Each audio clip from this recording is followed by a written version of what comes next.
Mga kwento ni Thelmo.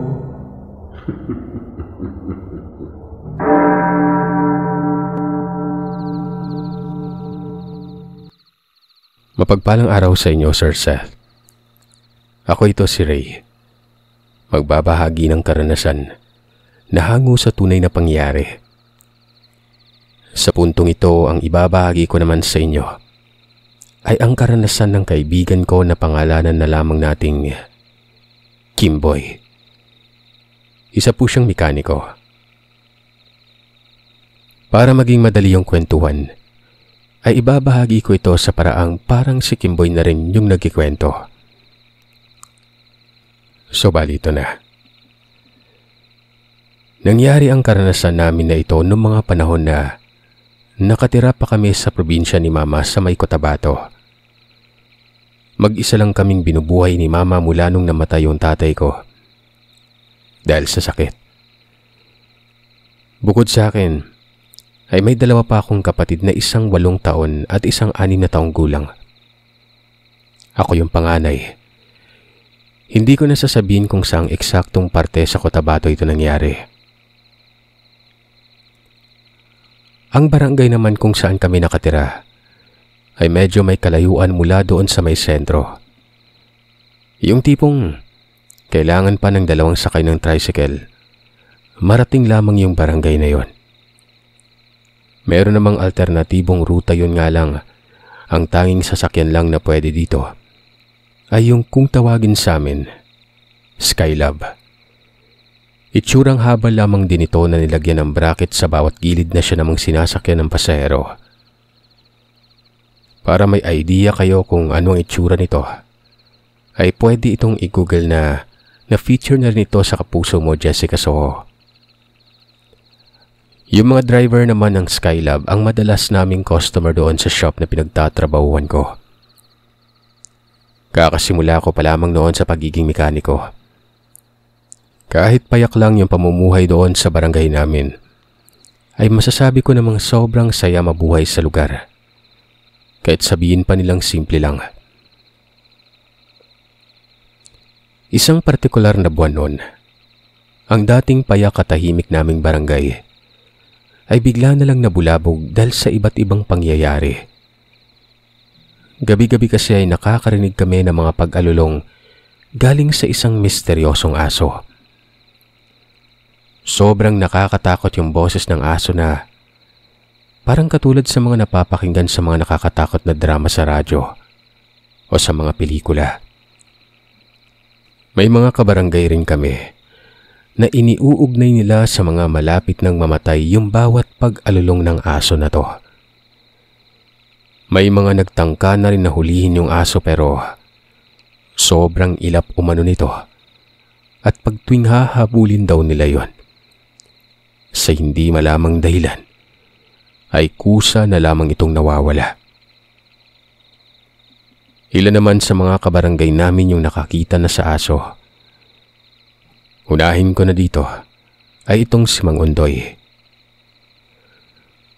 Alas 5 umano ng madaling araw nang pumunta siya sa may likod bahay niya para tingnan yung mga alaga nitong mga kambing. Tapos ay tingnan na rin pati na yung mga tanim na gulay habang nagkakape. Nakasanayan na rin niya na ito yung gagawin lalo na pagkaganong oras nun.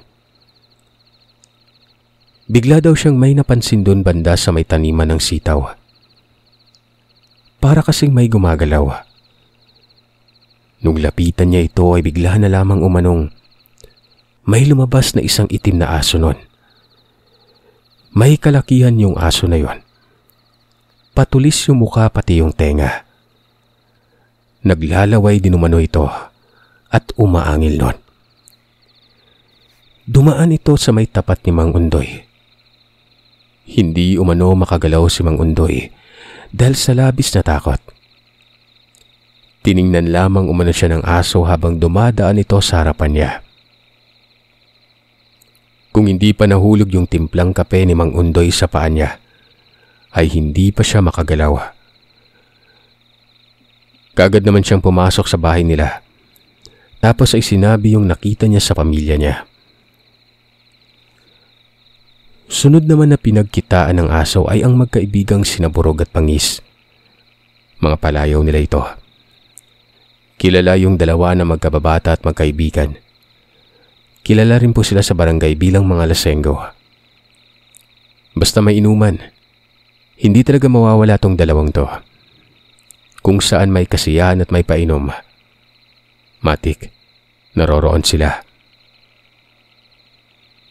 May pinuntahan sila noon na kasal ng anak ng kagawad ng barangay. Nagkataon na kamag-anak ni Bangis yung babaeng ikakasal kaya naman imbitado ito pati si Burog. Bumaha naman daw ng mga inuming nakakalasing. Yun nga lang ay nabitin sila sa inihandang pagkain. Nakapack-lunch lang kasi sila noon. Ang ginawa daw ng dalawa ay nag-aya na manghuli ng palaka at dagang bukid itong si Bangis pangdagdag sa pulutan nila. Mag-alas 10 ng gabi nang pumunta sila sa may palayan ng isa nilang kakilala para manghuli ng daga at palaka. Medyo nakainom na rin sila sa punto na yon. Kakatapos pa lamang din ng pag-ulan kaya marami na silang mahuli. Hanggang sa maya-maya pa, nagkayayaan sila na umuwi para linisan na yung kakainin nilang pulutan. Sa iisang pilapil lamang sila dumadaan.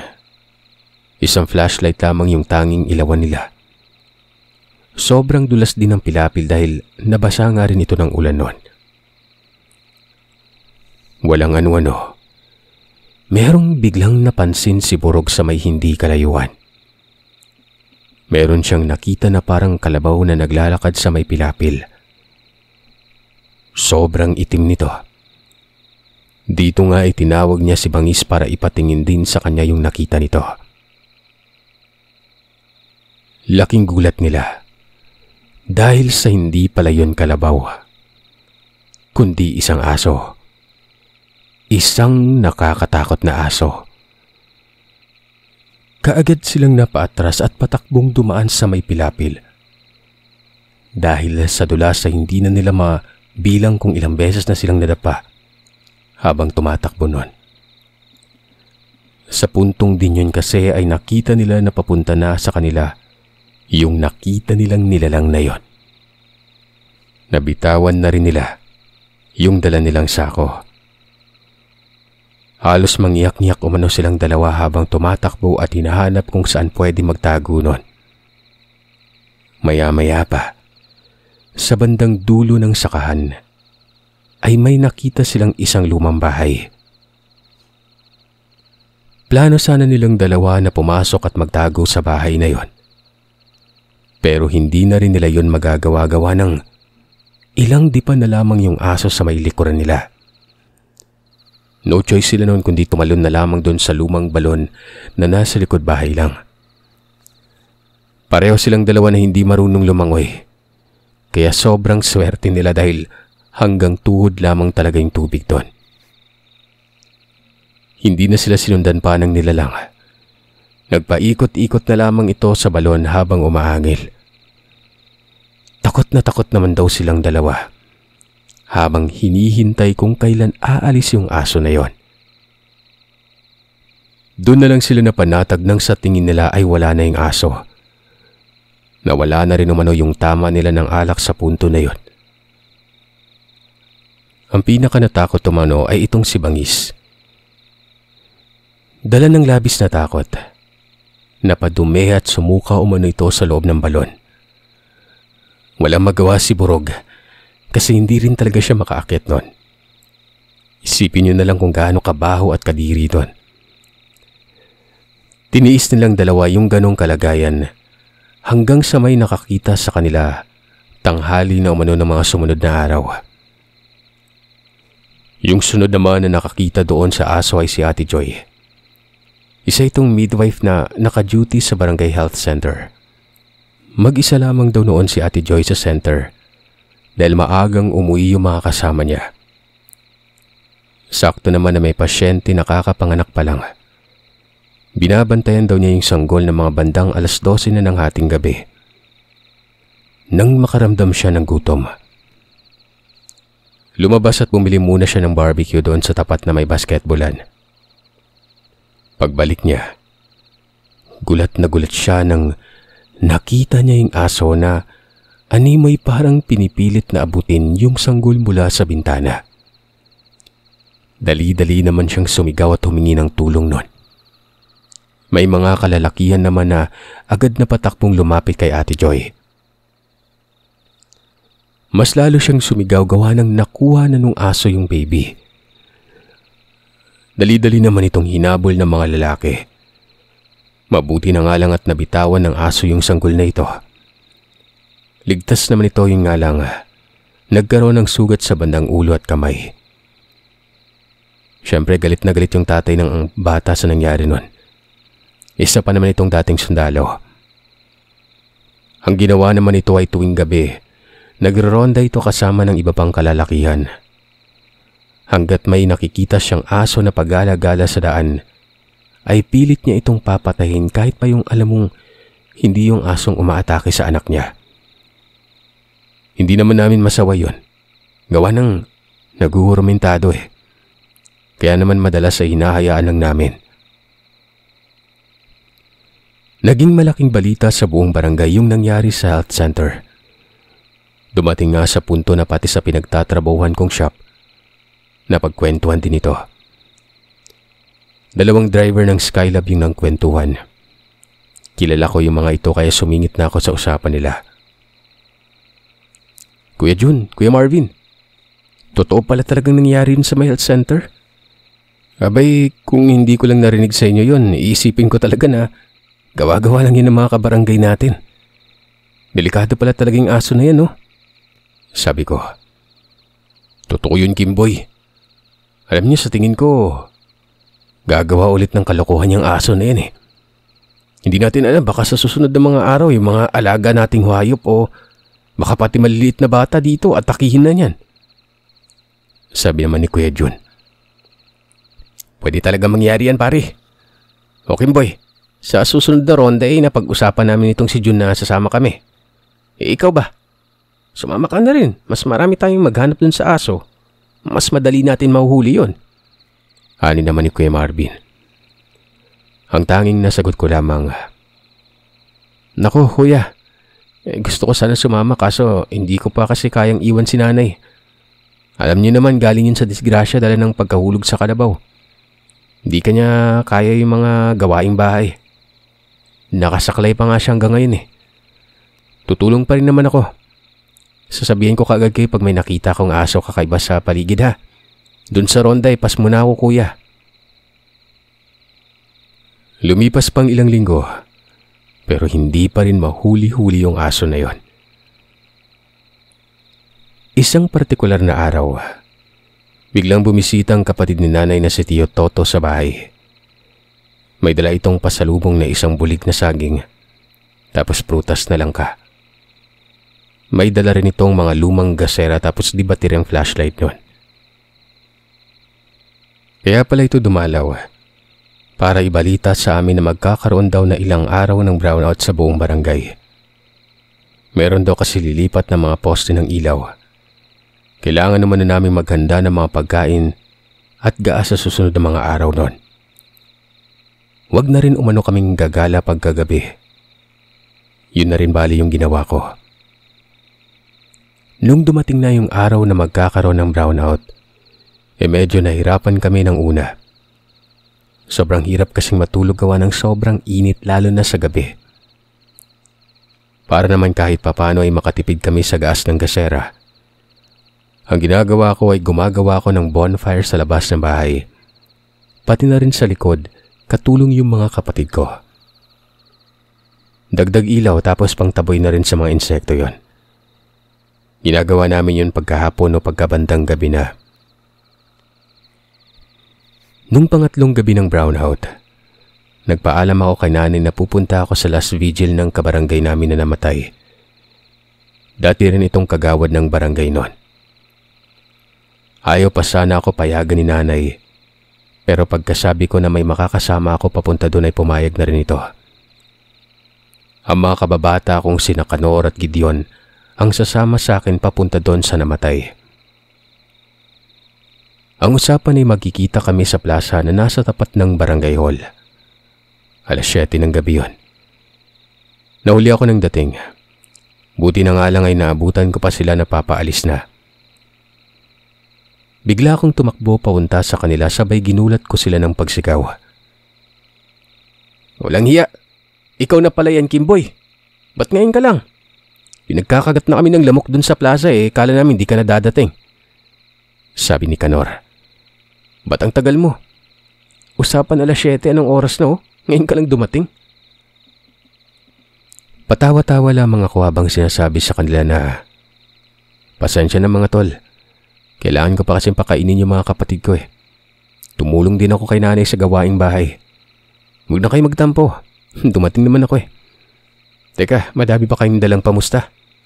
Sigurado mas madaming tao ngayon, last vigil na Ang totoo talaga ay hindi kami makikiramay kundi sasali lamang kami sa mga palaro doon sa may lamay. Hindi naman masyadong malayo yung bahay ng pupuntahan namin. Mula barangay hall ay 10 minuto lamang yung lakaran papunta doon. Gaya ng inaasahan, sobrang dami na ng tao sa gabi na yon. Ang nakakatuwa lang ay kahit apektado ng brownout yung lamay, ay marami pa rin yung mga taong nagsusugal. Sumali kami ni Kanor dun sa mga nagbabaraha habang si Gideon naman ay doon banda sa may color game. Naging maswerte naman kami ni Kanor sa sinalihan naming sugal. Yun nga lang si Gideon, sadyang minalas.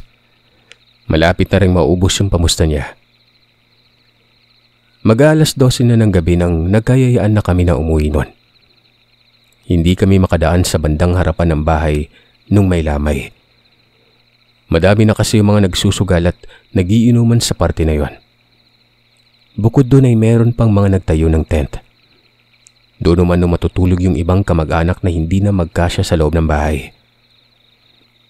Sobrang dami talaga ng tao sa last vigil na yon. Ang ginawa na lamang naming tatlo ay sa likod bahay na lang kami dumaan. Wala namang problema sa aming gawa ng kabisado din namin yung daanan na yon. Doon din kasi makikita yung dating tirahan nila Gideon. Hindi na gumagana at parang ubos na yung baterya sa dala kong flashlight kaya yung tanging ilawan na lamang namin nagamit ay ang sulo ni Kanor. Gawa ito sa kawain na may gasera sa dulo. Habang naglalakad, ay nadaanan na nga namin yung dating bahay nila Gideon. Sira-sira na ito at puro anay na. Sa bandang likod bahay nila ay meron ding makikitang lumang imbakan ng mga dayami at ipa ng palay. Sabi pa sa amin ni Gideon, ay doon din daw nila nilalagay yung mga ibang gamit pang saka nun. Gaya nung sa bahay ay sira at parang nabubulok na rin yung itsura ng imbakan na ito. Pagkalagpas namin doon sa bahay, sa bandang kanto, ay may natanaw kami ng mga kalalakihan na nakatambay katabi ng puno ng goyabano. Sa bilang ko ay nasa mga 5 sila noon.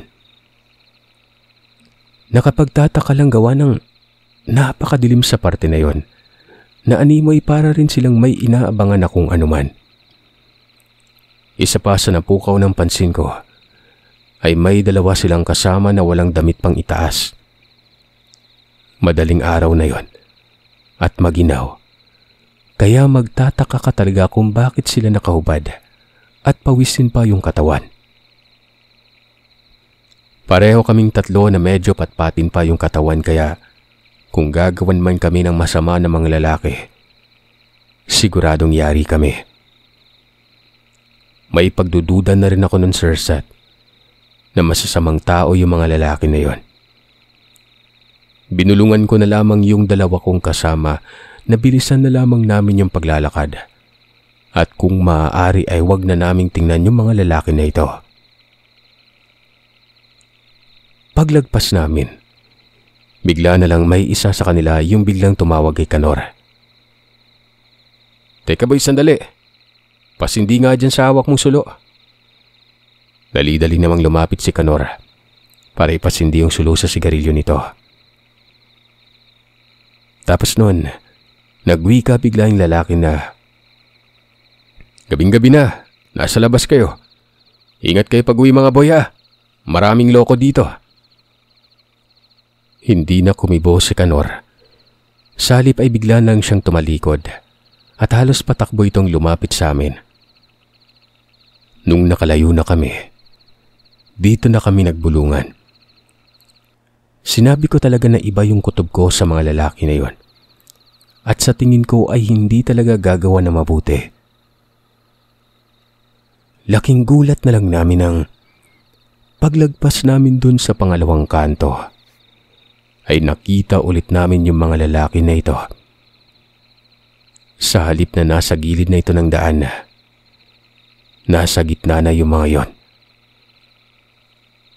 Gulat na gulat kami kung paano sila napunta doon kakaraan lang namin sa kanila. Hindi rin namin sila nakita na naglakad palagpas sa amin. Sabay-sabay silang lahat na nagtatawanan. Alam mo yung tawa na parang papatay. Ganon na ganon yung pagtawa nila. Walang ano-ano ay bigla na lamang pumorma na parang nakatuwad yung dalawang lalaki na nakaubad. Kasunod noon ay nakita talaga namin na patakbo yung dalawa papunta sa amin. Hindi na kami nagdalawang isip kaya tumakbo na kami pabalik. Habang tumatakbo, naririnig namin yung pag-alulong ng aso. Yung nakakatakot na aso. Ang pinagkaiba lamang noon ay maraming pag-alulong yung narinig namin, Sir Seth. Sumilip ako ng konti doon sa likod sa mga humahabol sa amin. Hindi ko nakita yung mga tao, sa halip ay dalawang naglalaki ang aso na yung nakita ko noon. Mas mabilis kaming dalawa ni Kanor sa pagtakbo, kaya naiwan namin si Gideon. Hindi namin inaasahan ay nung napadaan kami sa dating bahay nila. Sa halip na sundan kami nito, bigla ba namang pumasok siya doon sa imbakan ng mga dayami para magtago. Napansin na lamang namin ito nung narinig ko ito na nagsisisigaw na. Humihingi ng tulong at tinatawag yung mga pangalan namin.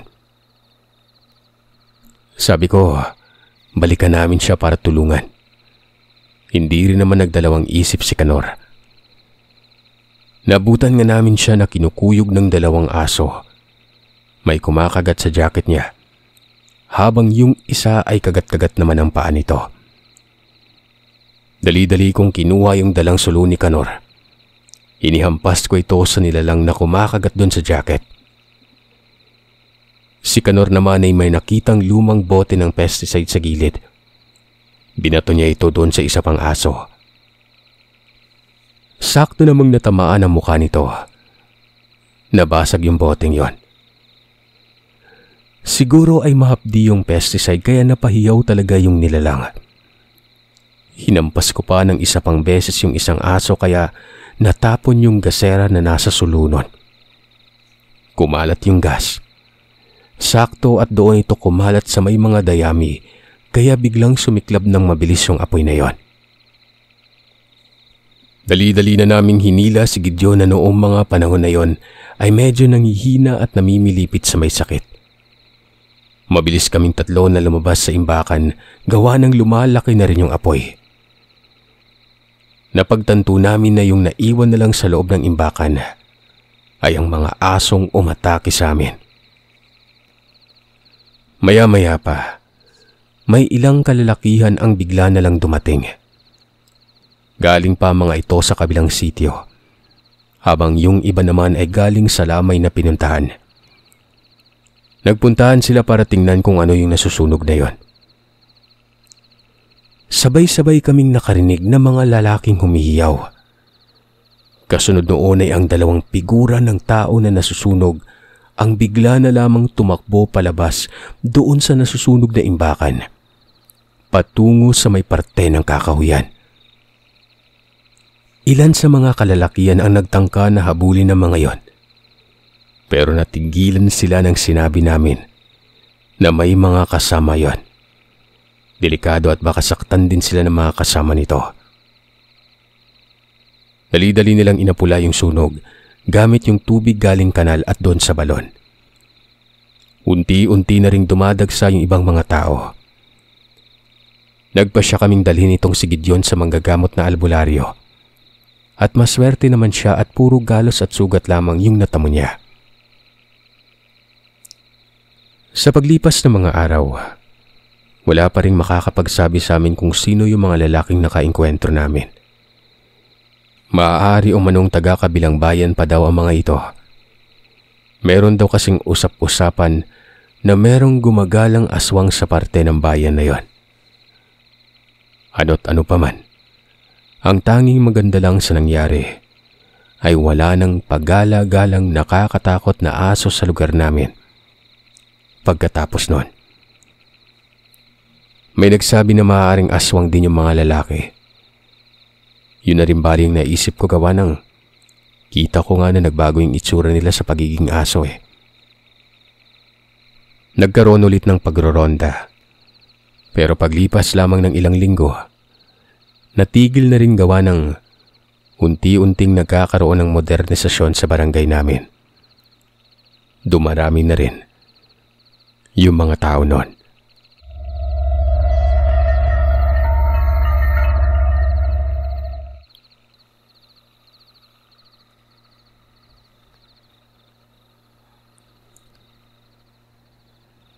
Mapagpalang araw sa inyo, Sir Seth. Nais ko lang po sanang ibahagi ang aking karanasan patungkol sa aswang. Tawagin niyo na lamang po ako sa pangalang June. 29 na taong gulang. May asawa na. Nag-deliver kami ng pinsan kong tawagin niyo na lang po sa pangalang Ray. Siya yung driver. Mabait itong pinsan ko sa lahat ng bagay. Pero may pagka-chickboy nga lang. Tinuruan niya rin ako mag-drive. Nagtrabaho ako sa isang kumpanya dito sa Metro Manila na hindi naman kalakihan pero mababait ang mga boss kaya sinuklian ko rin ang kabutihan nila. Isang araw, nung nag-deliver kami ng mga upuan or office chair sa lugar ng Norsagaray sa Bulacan, nakasakay kami noon sa isang Travis na truck papuntang Norsagaray. Tirik ang araw, 11:00 ng umaga. Habang binabaybay namin ang kalsada ay napakatarik noon. Bukid at malayo sa mga kabayan.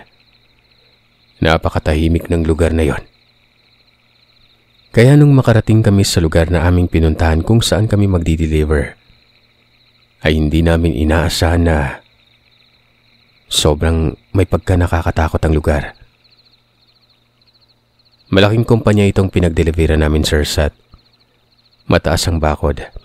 Nasa gitna ng kakahuyan o gubat. At nag-iisa lamang ito. Yung mga puno na nakapaligid dito ay sobrang weirdo. Parang mapapanood mo sa mga palabas na nakakatakot. Mabait naman yung taga-pamahalan ng kumpanya. At yung nag-receive sa aming diniliver kaya nung matapos na kaming mag-deliver at nakalabas na kami sa gate ng company na yon, sinabi ko sa pinsan kong si Ray, "Humanap muna tayo ng makainan at nagugutom na ako." Sabi naman niya, "Sige, maghanap tayo ng makainan at ganoon din ako. Pero bago yan, bilisan na nating umalis. Para kasing may nakatingin sa atin dito eh. Nakakatakot yung lugar, no?" Umalis na kami noon. Binaybay namin ang daan pa uwi. Pasado 12:00 ng tanghali na yon, kaya tirik pa rin yung araw. Parehas pa kaming hindi nagtanghalian. Nung malayo-layo na kami sa aming pinagdiliveran, sa may bandang unahan, may crossing doon na pakaliwa at pakanan. Doon kami galing sa kanang bahagi, kung saan kami dumaan kanina, nung papunta pa lamang kami. Tumigil muna kami at nag-usap nun. "Di ba dito tayo galing sa bandang kanan nung papunta pa lang tayo, Jun?" "Oo, dyan tayo dumaan kanina, bakit?" "Dito kaya muna tayo sa kaliwa dumaan para doon pa rin naman yung tagos niyan sa dinaraanan natin eh. Baka may mahanap tayong kainan dyan." "O sige, ikaw bahala. Okay rin sa akin yun. Doon kami sa kaliwa dumaan, Sir Seth. At sa may hindi kalayuan, may nakita kaming nagtitinda ng pakwan sa gilid ng kalsada. Nag-iisa lang ito. May kalayuan pa rin sa mga kabayan. Huminto muna kami at bumili ng isang pirasong pakwan. Ang pinagtataka ko lang ay kung bakit dito pa siya nagtitinda sa liblib at walang katao-tao at malayo sa mga kabayan. Bakit hindi sa bayan o sa mataong lugar, di ba? Pero kahit ganun, kinain pa rin namin ang binili namin na pakwan kahit nag-aalangan kami. Pero sa awa ng Panginoon, wala namang mga kalokohan o kung ano-ano ang nilagay dun sa pakwan. Siyempre mapapaisip ka lang talaga, Sir Seth. Nagpatuloy kami sa biyahe hanggang sa may madaanan na kaming Parisan. Nagkayayaan kami ng pinsan ko. Napalagpas pa kami ng konti doon, pero binalikan namin ito. Nang makarating kami sa tindahan, ay agad akong bumaba at lumapit doon. Nag-iisa lamang ang tindahan na ito, Sir Seth. May isang bahay na nasa kaliwang bahagi sa may hindi kalayuan pero parang walang nakatira. Sa likod naman nito ay parang may malaking bodega na medyo mataas ang bakod nun. Kaya hindi gaano matatanaw kung ano ito. At kakahuyan naman ang nasa kanang banda. Tao po, tao po. Hanggang sa makatatlo akong tawag. Sa pangatlong tawag na yon, may lumabas na matandang lalaki na puti ang buhok. Tansya ko ay nasa 60 taong gulang pataas nun. Napaisip ako na wag na lang siguro kaming kumain dito dahil pumasok na naman sa isipan ko yung parang nakakatakot na isipin. Yun bang parang iba yung taong ito? Tinanong ako ng matanda kung anong amin. Sumagot naman ako ng kung meron ba silang pares nun. Opo, meron sir. Ilang order ba sa inyo? 2 po kuya. 2 po kaming kakain. Tinawag niya ang anak niyang babae na noon ay nasa kusina na parang may ginagawa. Lumabas ito at lumapit nun. Itong babae, maganda, maputi, sexy tsaka malusog, Sir Seth. At ang tansya ko ay nasa edad siguro, magkaising edad lang kami. Dahil dito ay parang ginanahan tuloy akong kumain at wala nang pangangamba. Take note, Sir Seth. May asawa ko.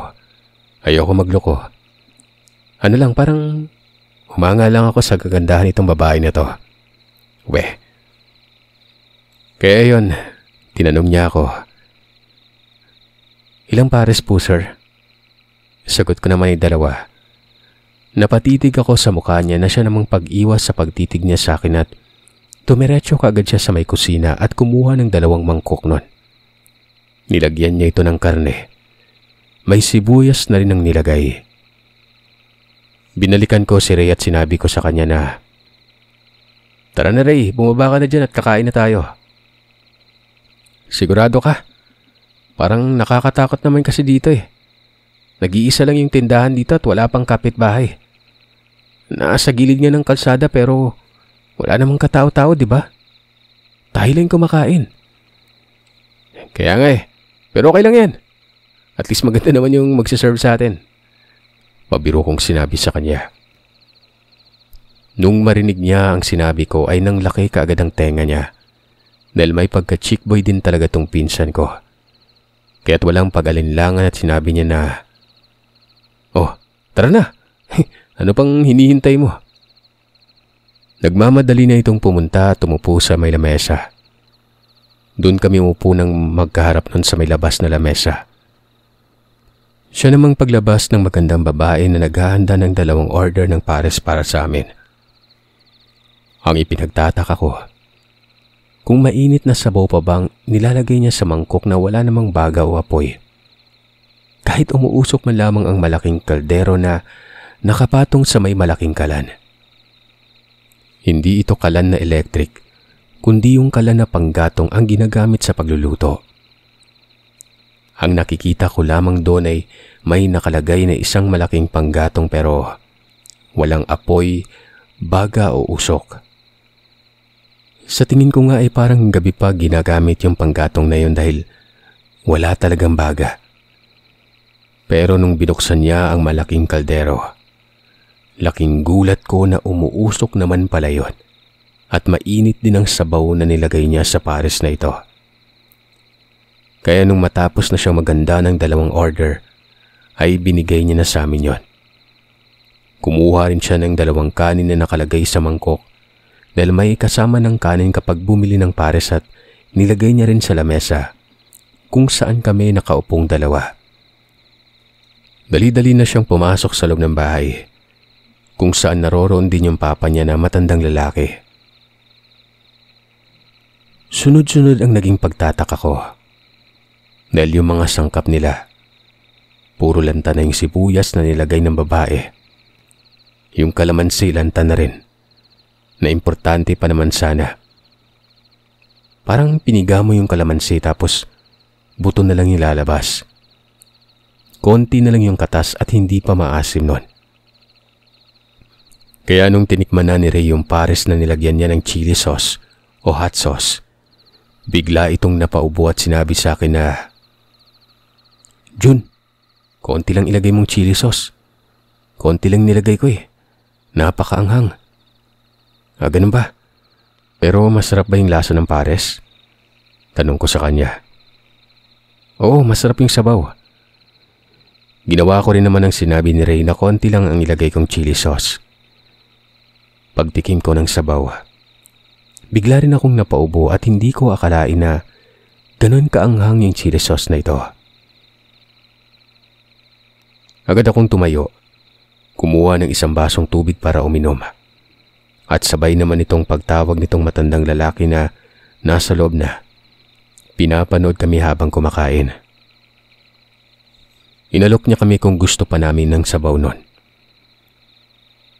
Sabi naman ni Ray, meron pa, marami pa. Tinawag ng matandang lalaking ito yung kanyang anak na babae at tinanong kung mainit pa ba yung sabaw sa kaldero.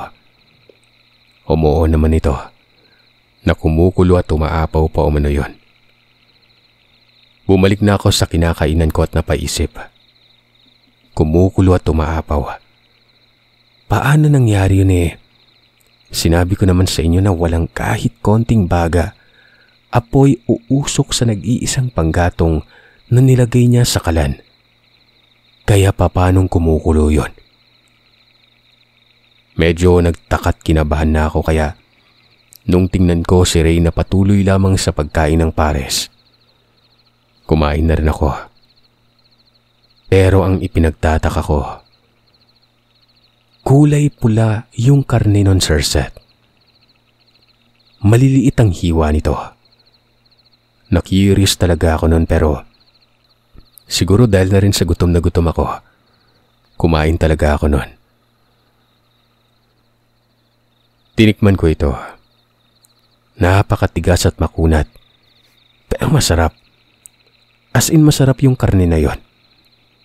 Kaya nagpatuloy lamang ako sa pagkain. Nang tinikman ko rin ang mga taba-taba sa karne na nakalutang sa sabaw, nasarapan din ako. Nung mga 3 hiwa siguro ng taba na ang kinain ko, biglang nag-iba ang lasa ng taba ng karne. Pumangit yon. Amoy nabubulok ang taba nito na pati yung sabaw ng pares. Bigla na lamang lumamig. As in malamig talaga. Ilang segundo pa lang yung nakalipas nun. Napakainit pa nun eh. Hindi naman basta-basta lumalamig yun, di ba? Hindi din naman malamig yung panahon. Tirik na yung araw. At dahil nga sa nangyaring nabulok ang taba ng karne, pumangit na rin yung lasa ng sabaw. Napaisip ako, hindi kaya dahil ito sa nilagay kong kalamansi?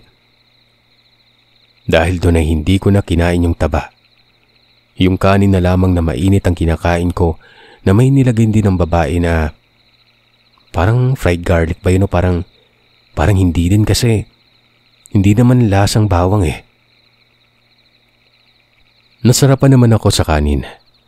Parang high class na bigas ang niluto nila. Sarap ng kanin nila rin, no? Napao naman si Ray noon. Pero wala pang isang minuto noon. Yung kanin na mainit at napakasarap, lumamig at napanis. Hindi ko maintindihan ang nararamdaman ko ng mga oras na yon. Hindi ko na tinapos ang pagkain ko. Magkahalong takot at kaba ang nararamdaman ko ng mga oras na yun, Sir Seth. Tinawag na namin yung magandang babae na naghanda sa amin ng pares para magbayad na. Bumili na rin kami ng soft drinks. Tigisa kami nun. Nang maitanong namin kung magkano, lumapit sa amin ang babae. Sir Seth, walang halong biro ito. Yung magandang babae na kanina ko pa sinasabi na maganda nga. Paunti-unting nagbago ang anyo niya. Bigla na lamang itong tumanda na parang nasa edad 40 anyos na. Sigurado ako na siya yung magandang babae kanina na naghanda dahil naalala kong yun pa rin yung suot niya. At malusog din po yung dibdib na yon. Pasintabi na lamang po sa mga batang nakikinig. Kaya ayon, nung akmang nagkatinginan kami ay siya namang pag-iwas ng pagtitig ng babae sa akin. Hindi siya makadiretso ng tingin. Yung mga mata niya ay may kung anong mga itim at parang guhit-guhit sa gilid ng talukap nun. Yun bang parang naglagay ka ng eyeliner na kumalat na parang ganon. Nakayuko lamang ito. Nagkukunwaring nagbibilang ng baryang panukli. Sinabi pa nito na pasensya na. Mga barya lamang yung sukli nila dahil marami umano ang kumakain doon. Napatanong pa nga ako kung marami nga bang kumakain eh. Walang katao-tao yung pumunta. Kami lang. Habang itong pinsan ko namang si Ray, napansin kong panay tingin sa malusog nitong dibdib pero hinahayaan ko na lang. Nung matapos na kaming magbayad, nagpasalamat ang babae. Pumasok na siya sa loob at sumakay na rin kami ng sasakyan. Nagkwentuhan kami ni Ray sa loob nun. Ano ba yung kanin nila? Bakit biglang napanis, pre? Napakainit pa nung iniabot ng babae. Pero ilang minuto lang napanis agad. Yung karne, ganun din. Ang pangit ng lasa. Oo nga, Ray. Ganun din yung kanin ko tsaka pares. Parang ilang segundo lang yun eh. Ay nako, tsaka yung karne pulang-pula eh. Sumagot naman itong si Ray ng pula. Kulay dilaw yung karne ng sa akin eh. Natakot kami ng mga oras na yon. Parehas ang nasa isip namin na yung karne na kinakain namin ay hindi normal na karne nun. At kaya siguro parang may nagtutulak sa amin na kakain kami doon ay para bang nahipnotismo kami. Pinaharurot kaagad ni Ray ang sasakyan nang makaalis kami sa lugar na yon.